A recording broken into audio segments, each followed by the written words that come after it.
Soil के आज के इस लेक्चर में हम बात करते हैं शीयर स्ट्रेंथ ऑफ सॉइल के बारे में। तो सबसे पहले समझते हैं कि सॉइल की शीयर स्ट्रेंथ होती क्या है। तो सॉइल की शीयर स्ट्रेंथ को समझने के लिए हम यहाँ पर दो एग्जांपल लेते हैं, एक लेते हैं क्ले को और एक लेते हैं सैंड को। तो यहाँ पर हमको क्लियर डिफरेंस दिखता है कि जो क्ले होती है उसके सारे पार्टिकल्स आपस में चिपके हुए होते हैं, उस वजह से उसकी स्ट्रेंथ ज़्यादा होती है शीयर में, और सैंड के जो सारे पार्टिकल्स होते हैं वो आपस में बिखरे हुए होते हैं, उनके बीच में कोहेसिव फोर्स नहीं होता है, उस वजह से उसकी शीयर स्ट्रेंथ कम होती है। तो अब यहाँ पर अगर हम प्रॉपर शीयर स्ट्रेंथ की डेफिनेशन देखें तो शीयर स्ट्रेंथ की डेफिनेशन होती है कि अगर कोई सॉइल उसके अंदर होने वाले डिफॉर्मेशन को रेजिस्ट कर सक रही है तो वो उसकी कहलाती है शीयर स्ट्रेंथ। ठीक है, इसकी डेफिनेशन हम बोलेंगे resistance to deformation by continuous shear displacement of soil particles. मतलब कि सॉइल के पार्टिकल्स में शीयर डिस्प्लेसमेंट होता है और अगर वो उसको रेजिस्ट कर पा रहा है तो वो कहलाएगी सॉइल की शीयर स्ट्रेंथ। ठीक है, फॉर एग्जांपल हम यहाँ पर देखते हैं कि सॉइल का एक कोई पार्टिकल है, हमने एक सॉइल का एक टुकड़ा लिया है, ठीक है, और उसके ऊपर हम क्या करते हैं कि एक फोर्स इस तरफ से कुछ इस प्रकार लगाते हैं कि मान लीजिए ये नीचे जो है वो एक टेबल के ऊपर इसको इस टाइप से रखा हुआ है। तो यहाँ से फोर्स लगाने पर क्या होगा कि ये जो सॉइल का टुकड़ा है वो कुछ यहाँ से क्रैक हो जाएगा और इसकी जो कंडीशन हो जाएगी वो कुछ इस टाइप से हो जाएगी। तो यहाँ पर इस प्लेन में शीयर हो रहा है। अगर ये सॉइल ज़्यादा स्टिफ होगी, यानी कि अगर उसकी शीयर स्ट्रेंथ ज़्यादा हुई तो वो डिफॉर्म नहीं होगी, और ज़्यादा ही इस जो है वो कमज़ोर हुई, उसके पार्टिकल्स आपस में चिपके हुए नहीं हुए, तो उस वजह से ये डिफॉर्म हो जाएगी। तो ये जनरल कॉन्सेप्ट होता है शीयर स्ट्रेंथ का। अब हम बात कर, एक नाम आता है यहाँ पर लिमिटिंग शीयर स्ट्रेस। ठीक है, क्या नाम आता है? लिमिटिंग शीयर स्ट्रेस क्या होता है? तो वो शीयर स्ट्रेस जिस पे कि सॉइल फेल हो जाती है वो कहलाती है लिमिटिंग शीयर स्ट्रेस। ठीक है, इसकी डेफिनेशन आप लिख देना कि वो शीयर स्ट्रेस जिस पर कि सॉइल फेल हो जाती है उसको हम बोलते हैं लिमिटिंग शीयर स्ट्रेस। अब शीयर स्ट्रेस जो होती है सॉइल की वो किन कारणों से होती है? Shear strength. तो सॉइल के अंदर स्ट्रेंथ तीन कारणों से होती है। सबसे पहला जो उसमें शीयर स्ट्रेंथ का रीज़न होता है वो होता है स्ट्रक्चरल अरेंजमेंट,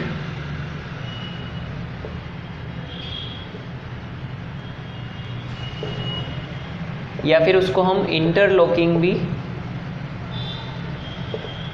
बोल सकते हैं। मतलब कि सॉइल के पार्टिकल्स आपस में कितने इंटरलॉक्ड है, आपस में एक दूसरे से कैसे बंधे हुए हैं, उसकी वजह से शीयर स्ट्रेंथ होती है हमारे सॉइल में।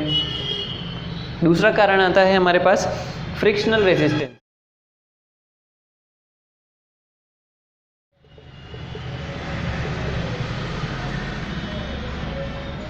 फ्रिक्शनल रेजिस्टेंस क्या होता है? सॉइल के पार्टिकल्स के बीच में घर्षण कितना है। मतलब कि अगर मान लीजिए हमने कोई एक ऐसी सॉइल ले ली जिसके कि दाने काफ़ी गोलाकार हैं, ठीक है, और स्मूथ दाने हैं, तो उस तरीके से उनके सभी कणों के बीच में फ्रिक्शन न के बराबर होगा, तो मतलब कि उस सॉइल की शीयर स्ट्रेंथ भी कम होगी। तीसरा पॉइंट आता है कोहेजन और अडहेशन।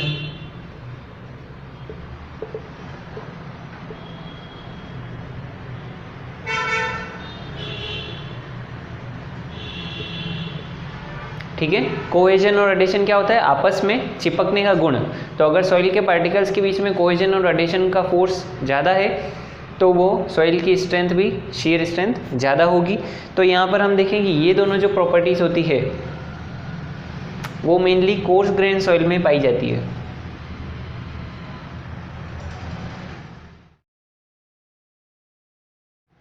ठीक है, और ये वाली जो प्रॉपर्टी है वो फाइन सॉइल के अंदर पाई जाती है। इसके बाद हम बात करते हैं, हमारे पास एक नाम आता है प्रिंसिपल प्लेन। ठीक है, एंड प्रिंसिपल स्ट्रेस। ठीक है, ये क्या होते हैं?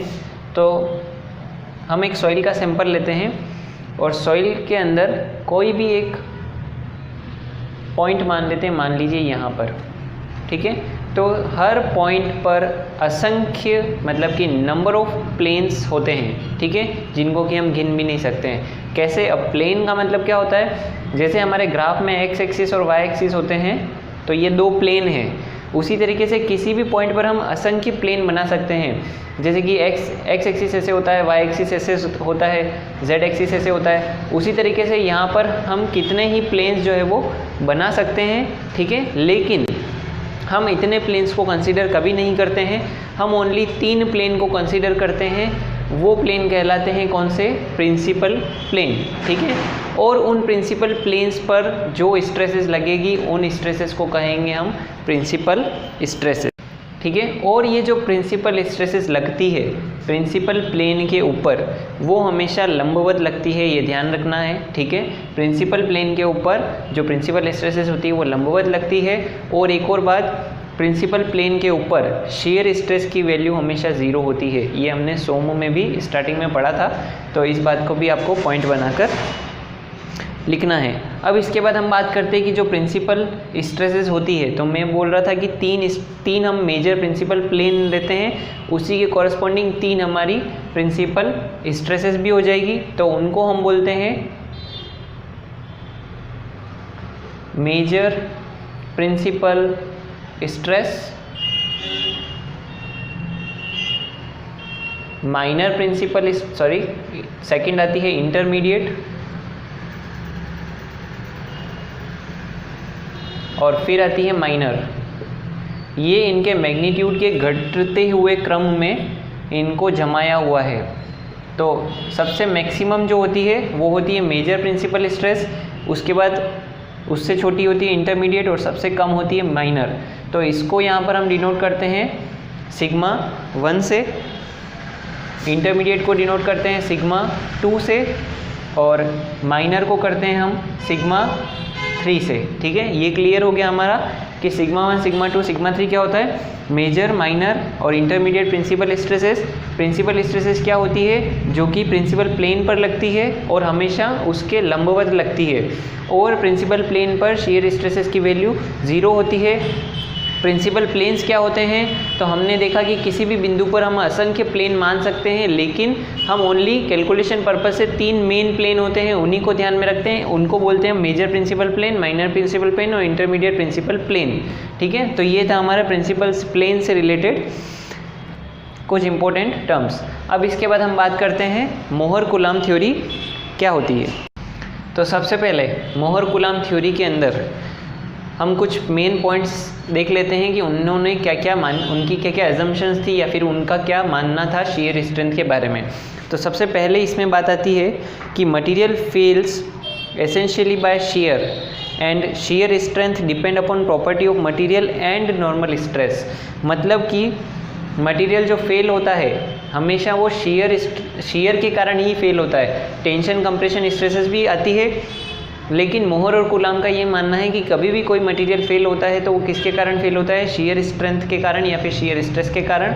और किसी भी मटेरियल की जो शेयर स्ट्रेस होती है वो किसके कारण होती है? एक तो उसकी खुद की प्रॉपर्टीज़ और नॉर्मल स्ट्रेस के कारण, ठीक है। तो ये क्वेश्चन पूछा जा सकता है कि अकॉर्डिंग टू मोहर कुलाम थ्योरी जो शेयर स्ट्रेंथ होती है वो किसके ऊपर डिपेंड करती है? तो उसमें कुछ 3 ऑप्शन गलत होंगे और एक ऑप्शन लिखा होगा नॉर्मल स्ट्रेसेस, ठीक है। इसके बाद एक और पॉइंट की बात करें तो इंटरमीडिएट प्रिंसिपल स्ट्रेस जो होती है हमने अभी पढ़ी सिग्मा 2, इस स्ट्रेस का किसी भी ऑब्जेक्ट की स्ट्रेंथ में कोई योगदान नहीं होता है। मतलब कि हमेशा जो है वो कैलकुलेशन पर्पस में सिग्मा 2 को नेग्लेक्ट करना चाहिए। ये अजम्पशन थी किसकी? मोहर और कुलाम की। इसके बाद हम स्टार्ट करते हैं, ये तो थी कुछ मेन अजम्पशंस। अब कुलाम थ्योरी क्या है उसको हम डिस्कस करते हैं।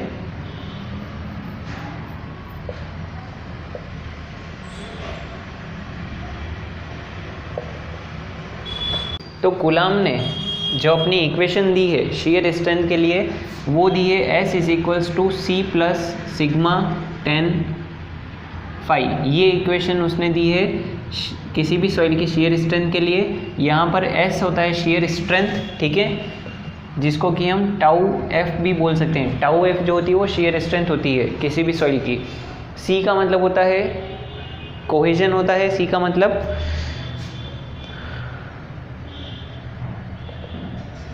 सिग्मा जो होता है वो होती है नॉर्मल स्ट्रेस, और फाई जो होता है, फाई को हम 2-3 नामों से जानते हैं, जैसे कि एक तो ये होता है एंगल ऑफ रिपोज, ठीक है।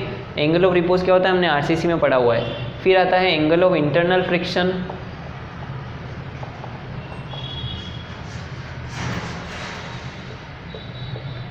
ठीक है। और एक और आता है एंगल ऑफ शेयर रेजिस्टेंस।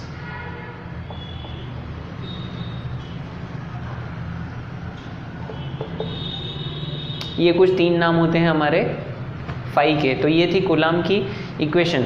अब इस कूलाम की जो थ्योरी है, इसके अकॉर्डिंग इसने जो इसका फेलियर एनवेलप दिया, मतलब कि सॉइल की शेयर, सॉइल जो है वो शेयर में कैसे फेल होती है, तो उसके लिए उसने जो उसका फेलियर ग्राफ बनाया वो कुछ इस टाइप से बनाया, ठीक है, जिसमें कि उसने उसके कर्व को स्ट्रेट लाइन की फॉर्म में शो किया। तो ये जो स्ट्रेट लाइन बनी उसकी, उसका जो कर्व बना, उसकी इक्वेशन हो जाती है S = C + sigma tan phi.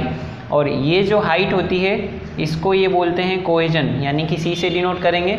और x एक्सिस के ऊपर इन्होंने नॉर्मल स्ट्रेस को डिनोट किया है, और y एक्सिस पर इसने टाउ को यानी कि शेयर स्ट्रेंथ को डिनोट किया है। और ये जो इस लाइन का स्लोप होता है ये होता है फाई, एंगल ऑफ रिपोज, ठीक है। तो ये जो कर्व होता है वो होता है कूलाम का, जिसमें कि उसने एक स्ट्रेट लाइन मानी है, उसकी इक्वेशन ये होती है, ठीक है। अब यहाँ पर हम देखें कि ये होता है कोहेजन, इतना कोहेजन है। तो अगर हमारी कोई ऐसी सॉइल जो कि कोहेजन लेस है तो उसका ग्राफ किस टाइप से होगा, तो उस वाली सॉइल में, क्योंकि कोहेजन लेस सॉइल है यानी कि फ्रिक्शन लेस सॉइल है, तो C की वैल्यू कितनी हो जाएगी, 0 हो जाएगी। किसके लिए, कोहेजन लेस सॉइल के लिए, ठीक है। और उसका जो ग्राफ बनेगा वो कुछ इस टाइप से बन जाएगा, जिसमें कि जो C की वैल्यू है वो 0 हो जाएगी, और जो हमारा जो ग्राफ है वो ओरिजिन से ही, मतलब कि इस स्टार्टिंग पॉइंट से ही शुरू होगा, और यहाँ पर ये एंगल बनेगा फाई, ठीक है। मतलब कि यहाँ पर हमने C को क्या कर दिया, 0 कर दिया। और अगर सॉइल जो है वो पूरी तरीके से कोहेसिव सॉइल हुई, यानी कि उसके जो पार्टिकल्स है वो आपस में अच्छे से चिपके हुए हैं, तो उस पूरी कोहेसिव सॉइल के लिए C की वैल्यू जो हो जाएगी वो कांस्टेंट हो जाएगी, ठीक है। किसके लिए, कोहेसिव सॉइल के लिए। और उसका जो ग्राफ बनेगा उसके अंदर जो C की वैल्यू होगी वो कांस्टेंट रहेगी पूरे कर्व के लिए। तो उसका जो ग्राफ बनेगा वो कुछ इस टाइप से बनेगा, जिसमें कि C की वैल्यू जो है वो हर टाइम कांस्टेंट बनी हुई है, ठीक है। तो ये 2 ग्राफ होते हैं, इनको भी हमको ध्यान रखना है। पूछा जा सकता है कि कोहेजन लेस सॉइल के लिए ग्राफ क्या होता है, या कैसे बनता है, या फिर C की वैल्यू कितनी होती है, और कोहेसिव सॉइल के लिए ग्राफ जो होता है वो किस टाइप से बनता है, सारी चीज़ें। इसके बाद अपन मोहर थ्योरी की बात करते हैं। तो मोहर ने इससे थोड़ा सा डिफरेंट तरीका अपनाया सॉइल की शेयर स्ट्रेंथ को फाइंड आउट करने के लिए। तो मोहर ने कूलाम से थोड़ा सा डिफरेंट क्या किया कि उसने जो है वो अलग अलग डिफरेंट प्रिंसिपल स्ट्रेसेस के अकॉर्डिंग अलग अलग मोहर सर्कल बनाए। कैसे बनाए, यहाँ पर हम देखते हैं कि मोहर सर्कल जो होता है वो कुछ इस टाइप से बनता है, ठीक है। तो यहाँ पर इसका जो फेलियर प्लेन होगा वो यहाँ पे इससे टेंजेंट खींची, तो ये फेलियर पॉइंट इसका मिल गया। अब उसने क्या किया, एक मोहर सर्कल नहीं बनाया, उसने जो है वो कई सारे मोहर सर्कल बनाए अलग अलग प्रिंसिपल स्ट्रेसेस को लेकर। तो वो कुछ इस टाइप से बने, ठीक है। तो मतलब कि उसको क्या हुआ कि अलग अलग जो है वो फेलियर प्लेन्स मिलते गए जब वो टेंजेंट खींचता गया हर ग्राफ के लिए, ठीक है। तो उसको जो जो फेलियर पॉइंट्स मिले उन फेलियर पॉइंट्स को मिलाकर फिर उसने क्या किया कि अपना एक ग्राफ ड्रॉ किया। तो इन सभी पॉइंट्स को मिलाते हुए अगर हम ग्राफ ड्रॉ करते तो वो कुछ इस टाइप से सर्कुलर थोड़ा सा बेंड होके बनता है, उसको जो है वो कुछ इस टाइप से बना सकते हैं। तो हमको यहाँ पर ये देखने को मिल रहा है कि कूलाम के अंदर जो लाइन थी वो स्ट्रेट लाइन थी, लेकिन यहाँ पर ये स्ट्रेट लाइन नहीं बन रही है, तो इसको हम बोलते हैं कि ये जो कर्व है ये फंक्शन है किसका, स्ट्रेसेस का। ठीक है, तो यहाँ पर इस ग्राफ की जो इक्वेशन होगी वो होगी s is equals to function of sigma, और यहाँ पर इसकी इक्वेशन होगी s is equals to c plus sigma ten phi. इसके बाद मेजर प्रिंसिपल स्ट्रेसेस आती है। ठीक है, नया टॉपिक है, तो बात करते हैं हम मेजर प्रिंसिपल स्ट्रेसेस क्या होती है।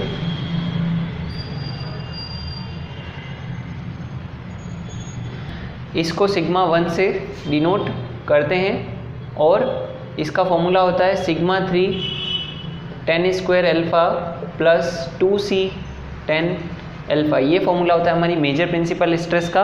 और यहाँ पर जो अल्फ़ा की वैल्यू होती है, तो यहाँ पर हम क्योंकि मैक्सिमम निकाल रहे हैं तो उसकी वैल्यू होती है 45 प्लस 5/2। ये होती है हमारी अल्फ़ा की वैल्यू। तो इस अल्फ़ा की वैल्यू को यहाँ पर पुट कर देंगे तो क्या बन जाएगा, sigma 1 equal to sigma 3 10 square 45 plus 5/2 plus 2c 10 45 plus 5/2।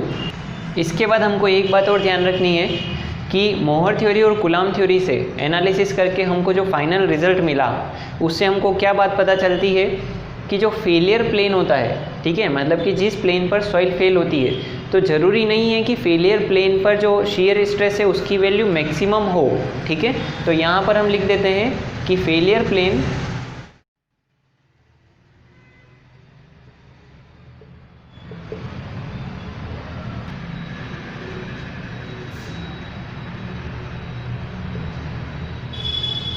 ठीक है, फेलियर प्लेन मतलब कि सॉइल ज़रूरी नहीं है कि फेलियर प्लेन पर जहाँ पर फेल हो रही है उसके ऊपर शियर स्ट्रेस की वैल्यू हमेशा मैक्सिमम हो, कुछ कम शियर स्ट्रेस पर भी वो फेल हो सकती है।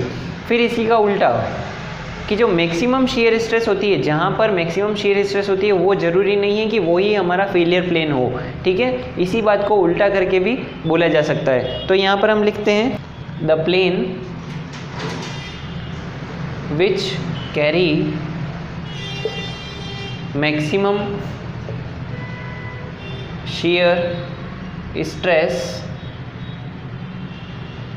is not the failure plane।